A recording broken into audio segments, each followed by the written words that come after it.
Salve entusiastas, meu nome é Marcelão e esse é o Espaço X da Questão. Vamos falar sobre um papo informal e informativo, não só a respeito do universo dos Filhos do Átomo, como também sobre o universo nerd em geral, beleza? E vamos aos fatos.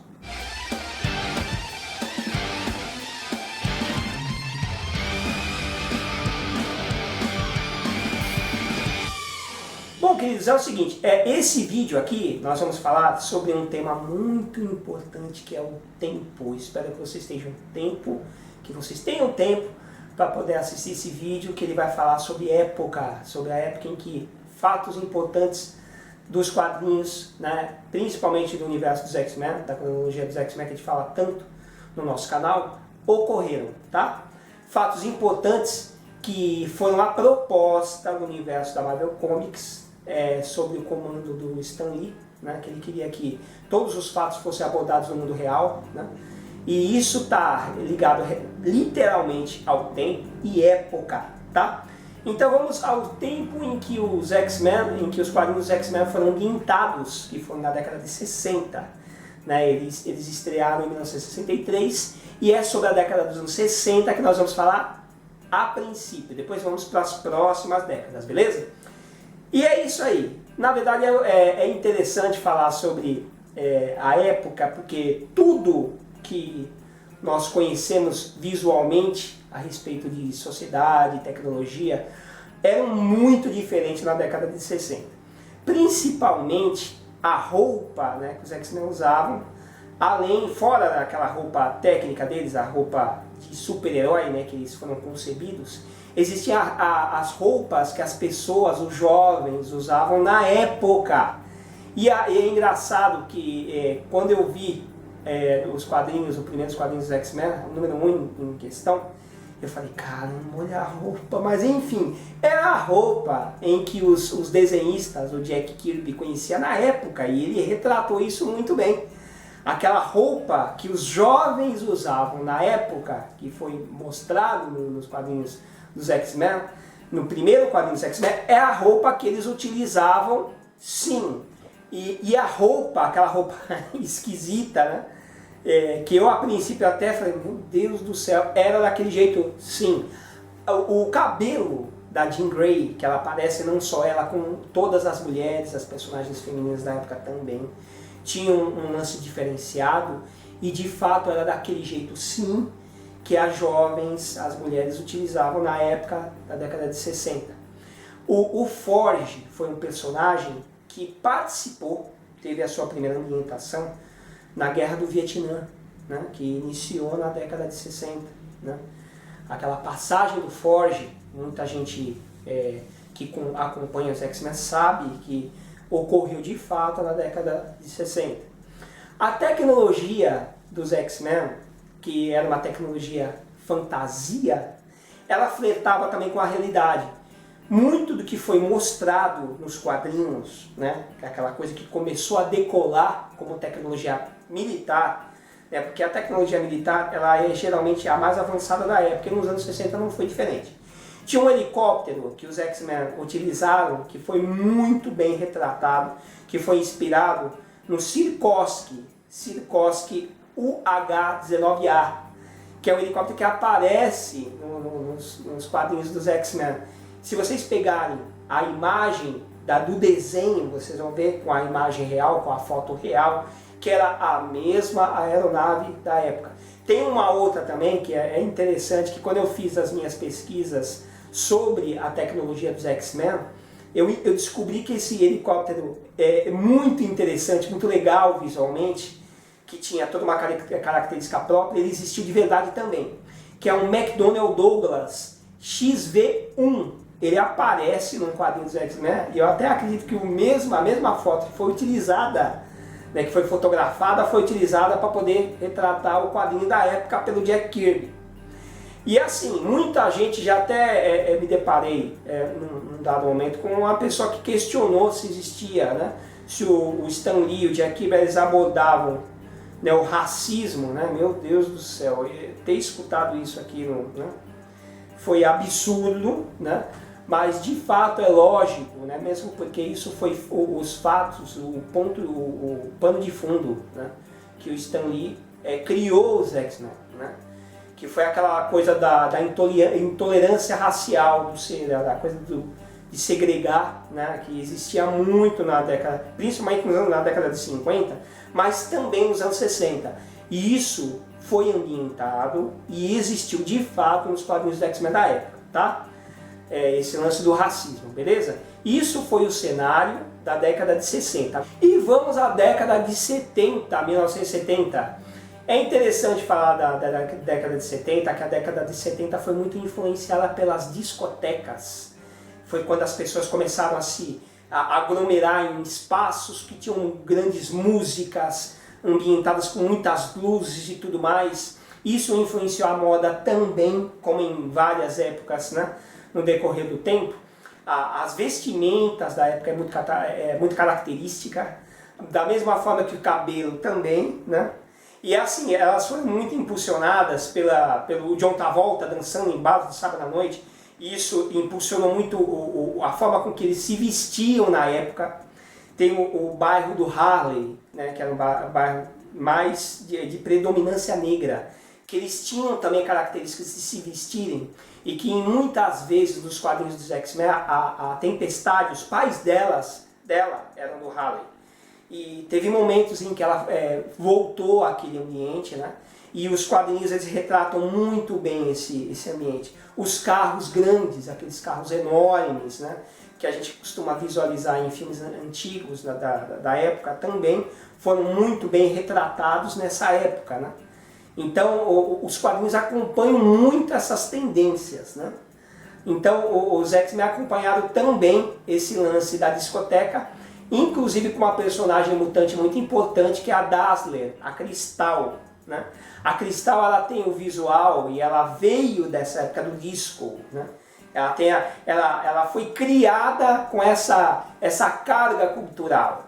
Ela transforma luz, né, e som, né, em energia, que ela utiliza como uma manifestação do poder mutante dela. E ela foi criada nessa época também, né, em 1970, beleza? E agora vamos falar da década de 80, 1980. Para quem não sabe, se for muito jovem, a década de 80 foi a mais importante dos últimos anos, principalmente para os X-Men, nos cenários de quadrinho mundial. Eles consolidaram, né, a fama deles na década de 80. As maiores, melhores histórias e produções dele que consagraram eles no mundo dos quadrinhos foi na década de 80. Foi com o Dia do Futuro Esquecido, Massacre de Mutantes, foi uma das grandes publicações. Foi a Fênix Negra, que foi a maior de todas elas, indiscutivelmente, e a Queda de Mutantes. Essas quatro foram as melhores sagas que consagraram os X-Men no cenário dos quadrinhos mundiais. Nessa época também, como os quadrinhos flertam muito com a realidade, foi apresentado nos quadrinhos da Fênix Negra, da saga da Fênix, a viagem que ela faz para o espaço num ônibus espacial, né, que foi retratado no caso, que foi a Columbia, que na época fez a sua primeira viagem espacial. E assim também, mais uma vez, os quadrinhos retratam o cenário cultural da época, mostrando filmes consagrados como Flashdance, Footloose e o Dirty Dancing. E por que eu estou falando desses filmes? Porque nos X-Men, nos quadrinhos dos X-Men, tem a academia de dança da Steve Hunter, onde a Lince Negra, né, ela vai aprender a dançar. Isso, eles pegam toda essa atmosfera da época cultural e colocam nos quadrinhos. E é interessante falar também que os Novos Mutantes estrearam em 1982, tá? E eles retrataram também nos quadrinhos deles, né, fatos importantes do cenário artístico, que mostrou um quadrinho muito legal, que eles estão fazendo uma festinha na casa deles, e que eles mostram e falam sobre as referências culturais, que é o Michael Jackson no cenário da música. Tem até um quadrinho que tem uma personagem que faz um movimento do Billie Jean, tá? tem o Tom Selleck, que fazia muito sucesso na época, e tem o Billy Idol. Tudo isso é mostrado visualmente no quadrinho. Ele é desenhado no quadrinho. Um cenário que mostra a importância do cenário político da época. Tá? Isso é retratado visualmente e é mostrado quando o Magneto ele ameaça as nações, né? Aparece um quadrinho que tem a Margaret Thatcher, o Tony Blair, né? Que são figuras importantes do cenário político da época. Tá? O Ronald Reagan, que era o presidente dos Estados Unidos na época, né? Para quem não se liga em história, isso é fato, está sendo retratado lá. Se você bater o olho, você vai saber que é ele. Aí mostra Moscou, Pequim, a Arábia Saudita, tudo isso retratado visualmente nos quadrinhos dos X-Men. Ou seja, a década de 80 foi fundamental para retratar e consolidar os X-Men no cenário mundial. E visual também, né? A década de 90 foi muito interessante porque visualmente, para quem acompanha como fã os quadrinhos X-Men, teve uma mudança visual muito interessante, né? Principalmente no cabelo dos personagens. Teve o Longshot, o Estrela da Sorte, né, que apareceu com o mullet, né, que eu lembro até da banda do Bon Jovi, né, que tem toda aquela carga interessante visual que eles carregaram no rock da época. Teve a Roxette, que inclusive, gente, se vocês pegarem a Dazzler, a Cristal, e compararem com a vocalista da Roxette, a Marie Frederickson, né, elas são a mesma pessoa. O cabelo dela, o rosto dela, eles pegaram o visual dela e colocaram na personagem mutante dos X-Men, né, a mutante Dazzler. E é interessante mostrar também que essa época eles abordavam muito a secretária eletrônica. Olha isso, né?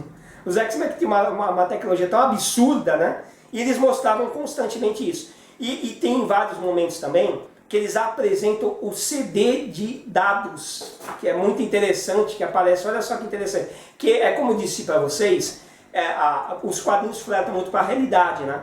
E apesar da tecnologia dos X-Men ser absurda e estar muito acima do normal, muito além do normal, eles apresentavam isso para a gente ter um paralelo, né, do que a gente vivia na época com o que eles estavam apresentando nos quadrinhos.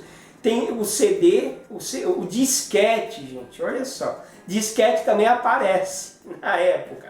Porque na época era uma tecnologia muito avançada, né? E o CD player também. Então eles mostravam isso para poder comunicar de uma forma que a gente pudesse entender na época, né? Agora vamos à década do ano 2000. E é isso aí, no ano 2000 não teve tanta coisa significativa assim, né? Nos próximos 20 anos não tiveram tantas coisas significativas. Infelizmente teve o lance do ataque terrorista, né, do 11 de setembro, que a Marvel fez uma homenagem, ela pegou alguns personagens, fizeram uma abordagem com relação a esse fato triste da história da humanidade, né? Então vocês podem ver claramente que eles procuram retratar da melhor forma possível os eventos do 11 de setembro, tirando o foco dos super-heróis e colocando mais nos heróis, né? Então isso também foi documentado e passado nas histórias da Marvel Comics da época, beleza? E por que eu estou fazendo esse vídeo para vocês? Eu estou fazendo esse vídeo porque eu já ouvi muito falar de adaptação no sentido de pessoas que acham que tudo tem que ser adaptado para a época de hoje. E isso é uma bobagem, uma besteira, e você negar o passado é você negar a história, né?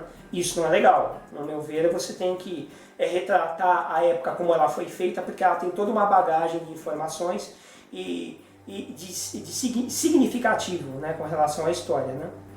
Então, a tecnologia, uma coisa que é importante para falar para vocês, é que a tecnologia que foi apresentada na década de 60 com o Reed Richards, a tecnologia do Quarteto Fantástico, ela não seria possível naquela época, da mesma forma que não seria possível em 2021, tá? Então é assim, fantasia é uma coisa que tem que ter coerência, mas a gente não tem que acreditar, evidentemente, a gente tem que se divertir. Ela foi feita para isso, para a gente expandir a nossa percepção, para nos divertir, principalmente.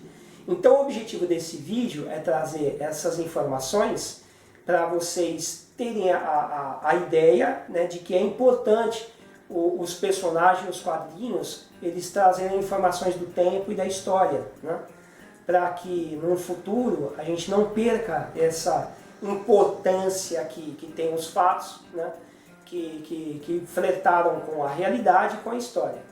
Eu espero que vocês tenham gostado desse vídeo, dá um like pra gente, que é muito importante. Inscrevam-se no nosso canal. Um abraço, até o próximo vídeo.